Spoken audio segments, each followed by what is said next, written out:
Hello guys, so this is Vlogger Louie Louie again. At good morning sa inyong lahat dyan. Kamusta, diba? Ito yung coffee ko. Napakasarap, napakainit. Black coffee lang yan. And bigla akong naisip na, mag-jogging kaya ako dito sa amin.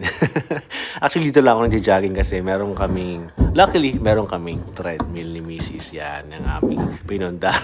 Para naman at least, diba, pag may workshop, pag umuwi siya galing work, pwede siyang mag-walking sa gabi or mag-jogging. Ayan, ito nga pala yung view sa aming third floor. Kasi dito ako jogging. Ayan, papakita ko sa inyo guys. At hello sa aking mga kapitbahay. Ayan, kay Ninang Siyang. At ang aking mga parents. Ayan guys. So, good morning talaga. Napakaganda ng weather. But ine-expect natin na magkakabagyo. So, let's take this opportunity na para makapag-jogging. Ayan, magpe-prep muna ako. So, kamusta kayo guys? It's Thursday at ilang araw na lang is Sabado na, Sunday, weekends na naman. At may mga weekend trips ba kayo? May mga plano ba kayo? But make sure na mag-iingat na kasi bukas na ata yung darating yung bagyo. So, mag-ingat lang. Double ingat tayo guys. Mas better be safe than sorry. Ayan guys. So, medyo natatagalan ako maglagay ng sapatos. Halata naman na hindi nagja-jogging lagi, no?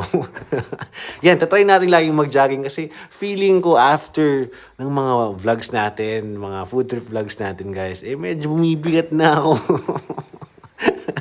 Biglaan na nga itong pag-vlog ko. Pero masayang-masaya at nakakatuwa rin kasi, alam mo yun, nakakaano pala itong it makes you busy. Tsaka sobrang nakakataba ng puso pag may mga nakaka-appreciate, nagko-comment, nagpo-follow, and nagla-like ng iyong mga ginagawa. Ayan, ito nga pala yan. Actually, inihigaan ko lang yan.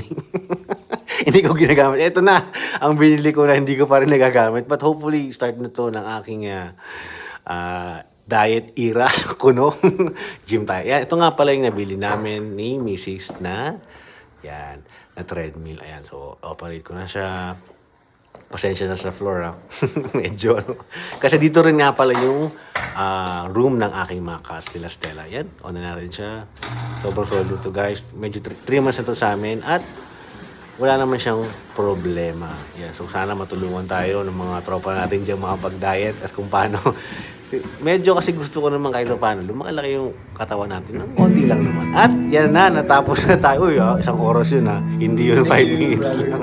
Nakalive ako yung Vlogger Louie Louie. Yan. Tapos na tayo guys. Siyempre, set up natin pabalik or i-treat na natin yung ating program. Yan na.